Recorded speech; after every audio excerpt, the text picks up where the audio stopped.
they weren't chosen by accident.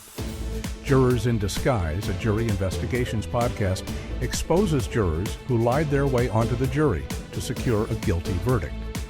Each episode, owner and founder Mary Rose Peterson pulls back the curtain on real cases, revealing misconduct buried in lies beyond the gavel. Visit us on YouTube at youtube.com/@juryinvestigations. Hello and welcome to another podcast of Jurors in Disguise. My name is Mary Rose Peterson and I own Covert Ops Jury Investigations. What do we do? I'm glad you asked. We investigate the jury to find the one or more jurors who lied during jury selection so they would be chosen and could then ensure that our clients were convicted. In this podcast, I'm going to continue the theme of what was said to the prospective jurors in several of our cases during jury selection, during the voir dire, during the voir dire, which means to speak the truth. What was said to them? Last time I focused on the judges. Tonight I'm going to focus on the assistant state attorneys. What did they say to the prospective jurors during the jury selection? And do you think, based on what you hear, that they were being honest? Or do you think that it's possible they also lied to the prospective jury? One of the things I did put in this report that I thought was important to set this up, I said, in order for our criminal justice system to function properly and timely, it must be assumed that those involved in the case who have promised, taken an oath, and promised to be truthful in their testimony are in fact being honest. That applies to the prosecutors and their witnesses and the jurors. To have to assume otherwise would undermine the foundation of our system and make a mockery of trials, where the jury holds the keys to the defendant's fate. Jury selection is not a game show. It's not to tell the truth. A trial is not to tell the truth. A trial is where you come in and you tell the truth. And if the state attorney knows you're not telling the truth, then guess what? They shouldn't put you on the stand. But they do in trials all across America every day. Well, tonight, I'm going to focus on a few of our cases and speak about what these state attorneys said to the prospective jurors during the voir dire. What I would ask you to do is you listen and you watch and you think to yourself, is it possible that this state attorney did not mean what he or she said? Is it possible that they too were lying in court? For example, this state attorney is James Altman. These are all Florida cases. James Altman said to the prospective jurors, "Okay, good afternoon, everyone. It's now the attorney's chance to ask you some questions. Let me remind you that there are no wrong answers. Basically, what we're looking for is a fair and impartial jury, one that won't have any biases, one that can pay attention, follow the evidence in the case, follow the law when the judge instructs on the law, and reach a fair verdict without bias to one side or the other." That's what we're looking for. Sounds good, right? That's what should happen. It's not happening, folks. It's not. Assistant State Attorney James Altman continued, "We just want honest answers. Even if you think, I just ask you, even if you think an answer might be unpopular, might not be what other people think would be the right answer, or if it's the truthful answer, well, that's the right answer, the truthful answer." 23 prospective jurors admitted to having been victims of crimes. They spoke freely about the specifics of those incidences to the entire courtroom. More importantly, when they admitted the truth, they gave the court and the state and the defense and the defendant the opportunity to ask them more questions, to delve a little deeper, and to make sure that there were no hidden or harbored biases that maybe the juror didn't even realize. Because what is a trial supposed to do? Give a fair and impartial jury to both sides. It's supposed to be equal footing. But the foreperson in this case, did not speak up. The foreperson did not give anyone the opportunity to find out not only that he'd been a victim of a crime or any specifics of the crime. He remained silent. And when we went back into court and told the judge and the state and the defense, of course, that this juror had lied to their face, what did they do?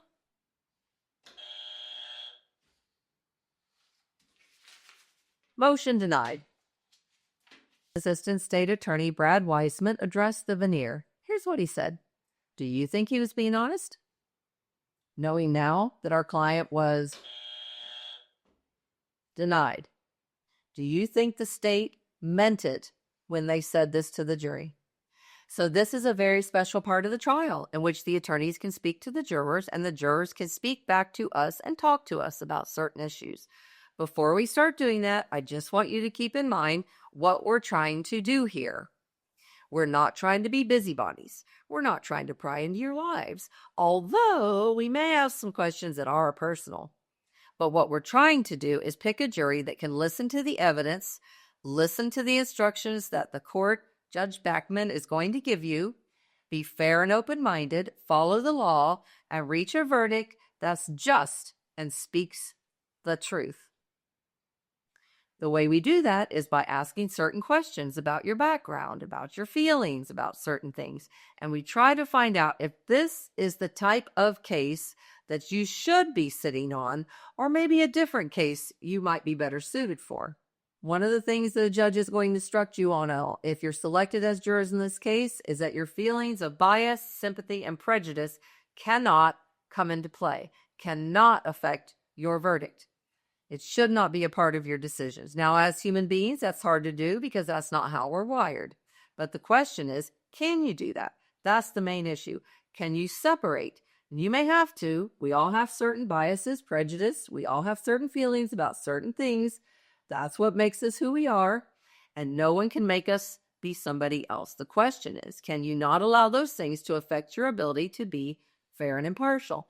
Then the next question was, I would like to know if you yourself, a close family member, or a close friend has ever been arrested, charged, or accused of committing a crime. 12 prospective jurors answered the question honestly. The juror in question that we found did not, but he should have. The evidence shows in my report and in our findings that he should have. He lied. He lied. That's another case.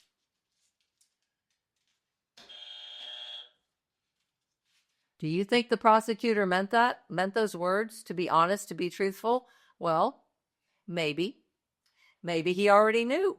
Maybe that's why when we went back to court and showed that juror wasn't truthful, maybe it didn't take the state by surprise. Maybe they already knew. Maybe they put that juror on the jury. And yes, state attorneys' offices do put people on juries.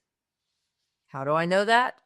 Stay tuned. The Assistant State Attorney John Terry addressed the veneer. He said, as the judge has explained to you, this is voir dire or jury selection.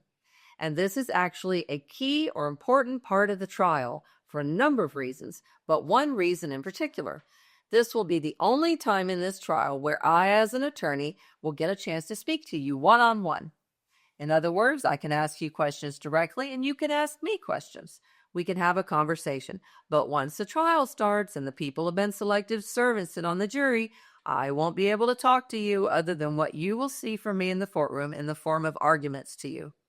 You will be unable to ask me any questions. So this is an extremely important part of the trial. It's the speak now or forever hold your peace moment. You have to let me know if there's something that you think is important that I know. Let me know now. You won't be able to tell me once you start serving on the jury. And like the judge said, we are here trying to select a fair and impartial jury. We want to find people who don't have anything in their background that may cause them to feel one way or another about this case. Like I said, and like the judge has said, we need to make sure that there is no experience in your background that would give you difficulty to sit on this kind of a case and make it difficult for you to make a fair and impartial determination. Do you think that the state attorney meant that?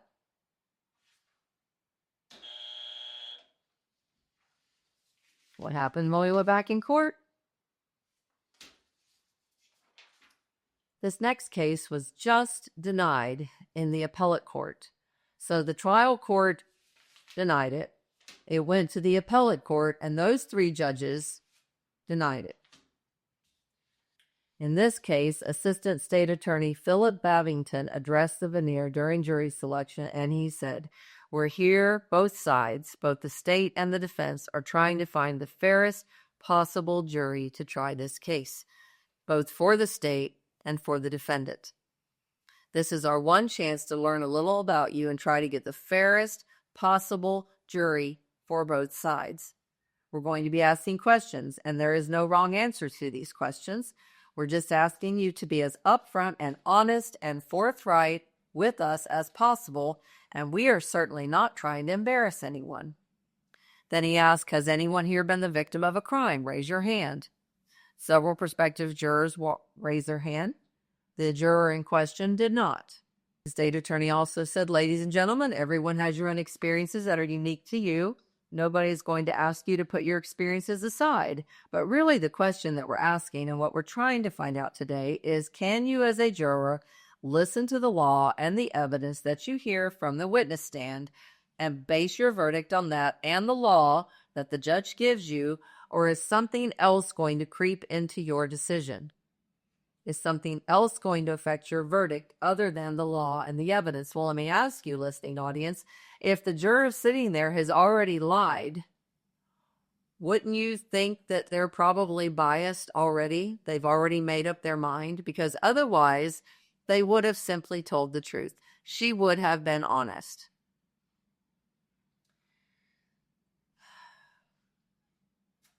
Mr. Babington continued to go row by row, asking if anyone had been a victim of anything. Prospective jurors spoke up, but this juror did not say anything. Not once. The last thing that Mr. Babington said is, "Similarly, has anyone here been accused of a crime? Whether you've been arrested or not, anybody been accused of a crime?" We're going to have to go row by row here again. And once again, Mr. Babington went row by row, asking them if they had been accused of anything. This juror said nothing, but she should have. She must have been biased, or she simply would have told the truth and risked being struck from the jury. Assistant State Attorney Alberto Rivas addressed the veneer and said, "Two basic ground rules before I begin. I know it can be very nerve-wracking, obviously, 50 newfound friends. We start asking you questions, the lawyers do, but I ask you to just keep in mind that we're not here to embarrass anyone in this way, shape, or form. It's not a debate. As the judge said earlier, there's no right or wrong answers, only a truthful answer. As lawyers, that's all we care about." One of the last things that State Attorney Rivas said to the prospective jurors is, "Thank you for coming in. If you think about it, and I know you got the summons in the mail, if you think about it, there are people who have lost their lives and are today in our armed forces in harm's way to preserve what we're doing right now. As the judge said, and it's certainly not perfect, but it is the best system in the world, and the best that the world has ever seen in regards to the jury service. Whether it be today, tomorrow, or for the whole week, by coming in here, you're honoring the people who have given their lives. Think about it. Some people you may know actually from your own families, loved ones who lost their lives. And many of you will know them and have never made it back to this country. They are buried overseas in cemeteries. When you go visit, is very emotional. So I ask you to please keep that in mind. It cannot go understated, your jury service. My late husband was former military. I took great offense to this. You're right, State Attorney Rivas. People have lost their lives for us to have the right to a fair trial by an impartial jury. And jurors are coming into court and lying. What does that say to those who we honor for serving in our military and putting themselves in harm's way, as you said? What does that say to them? Because when we went back to court and showed you where a juror lied, you didn't care. You didn't talk to them. You didn't interview them. And as a state attorney, you had the power to do that. You did not bring them in. You did not summon them. You did not subpoena them. You did not talk to them about why they would come into court and lie. You didn't arrest them. You did not charge them for contempt. You did not prosecute them. You did nothing except recommend to the judge that the motion be denied. So did you mean these words? Did you really mean that people have given their lives and that we're there honoring them as a jury? If you did, then knowing that someone disregarded everything you said and instead lied to get on a jury and ensure a guilty verdict, you would have been horrified and angry and even sad. But you weren't. You did nothing but oppose this motion and make sure that our client went back to prison for life. So, are the jurors the only ones lying in court? I don't think so.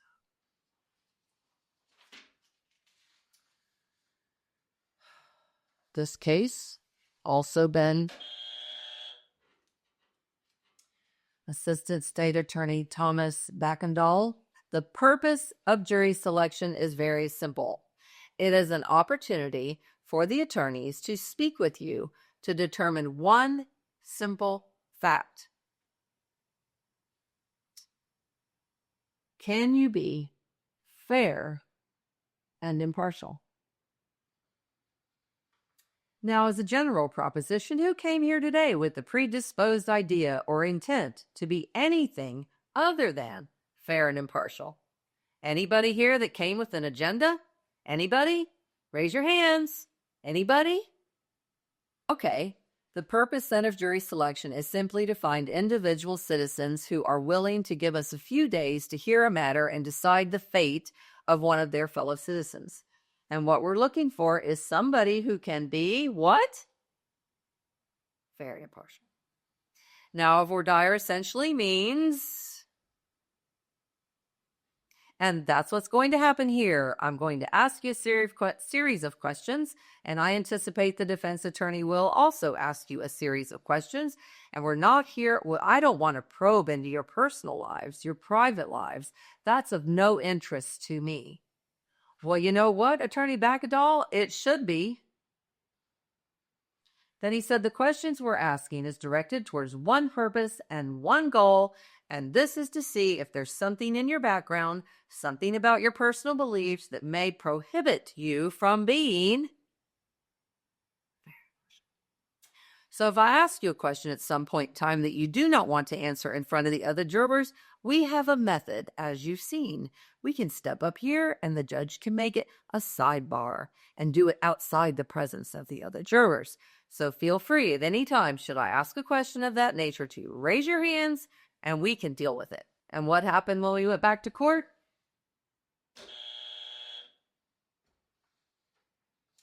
Another case. This is Assistant State Attorney Robert Crown.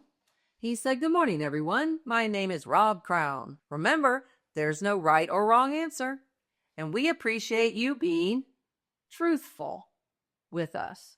Oh, really? A few pages later, he said, "And I appreciate your honesty on that." Does everyone understand that the jury selection process, what we're doing right now, is we're trying to ensure that we get a what? Very impartial jury. Does everyone understand that?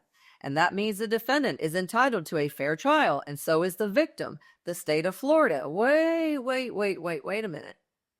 So you're saying that the victim is the state of Florida? Yeah, it's exactly what they're saying. Will everybody here promise to set aside any bias or sympathy that you may have toward the defendant here today because he is dressed nicely and he looks nice today in court? Will everybody promise to set aside any sympathy or bias you might have for him because of that? Okay. Will everybody promise to give the victim in this case a fair trial? Okay. Thank you very much. Not always, but most of the time, the defendant has been arrested, charged, and is sitting in the county jail awaiting trial, sometimes for 2 years, 3 years, 4 years, waiting to go to trial. They've lost everything. So instead of bringing them in there in the orange jumpsuit, which is what they had on right before the jurors came in, you dress them up in a suit and you make them look presentable because you don't want the jury to be predisposed or biased against them, seeing them sitting there in an orange jumpsuit wearing handcuffs and leg irons. But if they're already in the orange jumpsuit, then how is it that they are presumed innocent? They haven't been to trial yet. But as far as the state is concerned, they've already been convicted. The trial's just a formality. The trial's a game show. Do they mean any of this? I don't think so. The judge already told you what the purpose of jury selection is. He explained that voir dire essentially means, and that's what we're looking for. The purpose is not to pry into your personal lives, not to try to find out, dirt on you. It's just merely, I will inquire about aspects of your life and your personal experiences and your opinions that may or bear on these proceedings, which enable us to determine whether or not you can be impartial to the state and the defense. And the general question is, has anybody here ever been simply arrested for any kind of an offense or convicted of any type of an offense, either themselves or a close family member? Anyone? The juror in this particular case lied through the voir dire, lied to the judge's face, lied to the state attorney's face, lied to the defense attorney's face, lied to the defendant, lied to everyone else there. And that's another thing I want to bring up. If you sit there during jury selection and you don't speak up and tell the truth about who you really are and the experiences that you've had in life that make you inappropriate for this case, then you are giving a false impression to everyone in the room, including the other prospective jurors and those jurors who end up getting selected for the jury just like you. So that when you go in that room during trial and you're mingling around with the other jurors, they have a false impression of who you really are. You did that on purpose. I would like to ask judges and state attorneys' offices, why wouldn't you want to know that a juror came in there and lied to your face?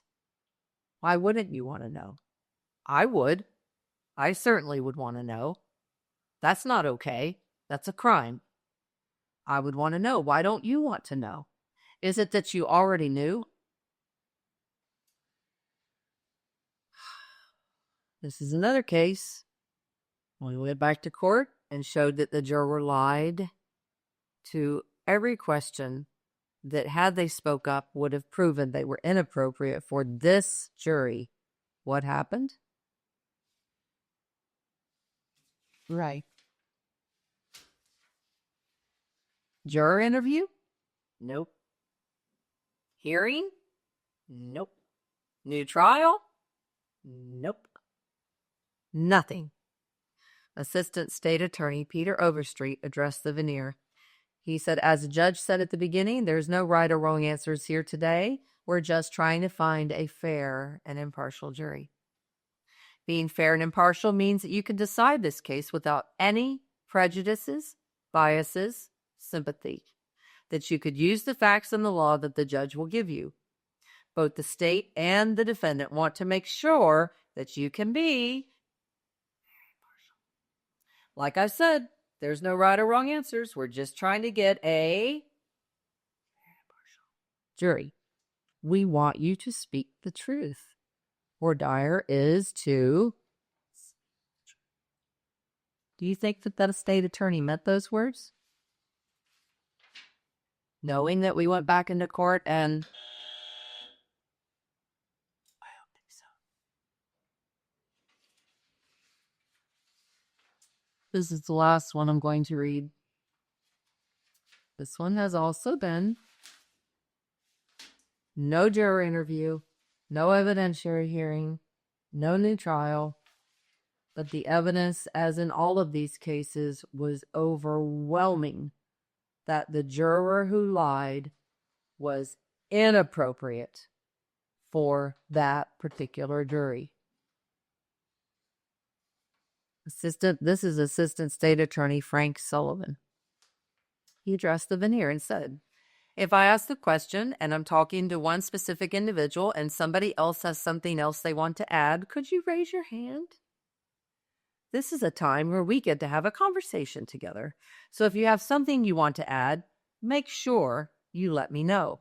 Lastly, Assistant State Attorney Frank Sullivan said the judge is going to tell you that in order to render a verdict, you're supposed to base your verdict solely on the evidence presented in this trial. The testimony that is presented, the exhibits that are entered, items that you see, and you're not going to base your verdict on your own personal experiences and how you feel about drugs. So based on that, do you think that Frank Sullivan was truthful here when he said those words during jury selection? I don't think so. This was posted on another Facebook page by someone in the Bay County State Attorney's Office. We intentionally left off her name. The elected state attorney in that county, in that district, is Larry Bassford. So she said, quote, Frank and Larry knew that juror was lying before the question was ever asked. The office runs every potential juror's name through the court records to see what they are involved in or connected to a week before trial. They know if you've been charged with a crime, and even if their name cross-references someone else that's been in trouble or is in trouble. That juror list is marked up with charges, names, relatives, whatever they can find. Then that juror list is passed around the entire office to see if anyone there may know or has known of any of the possible 300-plus jurors picked for duty that week. After Larry got in office, he implemented the rule of everyone signing and initialing the jury pool list to try to ensure that everyone had taken the time to go over the list. I was asked many times to do the initial lookup of every juror and pass it around on my floor. I always thought it was strange that for many people in the office to know who was picked for duty, but I assume that's the way every state attorney's office worked. I also assumed, on the other hand, that the public defender's office and any private attorney would be able to get that same list and do the same things, but I don't know if they did. It does seem like a huge breach could be made by either side with as much information that can be obtained during a deep dive into the list. A juror could be reached out to before ever showing up to jury selection. Honestly, I must say I never really thought about the latter aspect until just now, but I put nothing past him. Lying to a judge is a big deal, but that also depends on who is doing the lying. At least that's the way Larry Bassford feels about it. Everyone should think about what they think is acceptable and know that if he can admit a lie and think it perfectly fine to do so, you may want to consider your family member being on trial. And would you want a person that would admit to lying running the state attorney's office prosecuting him? Integrity is what is needed there, and he's given this up to the public to see. Frank is no different. He followed the leader's footsteps and has ruined his as well. He is not just someone you can elect to be there or not, but electing someone who would not tolerate this behavior would run the snakes out of the bushes.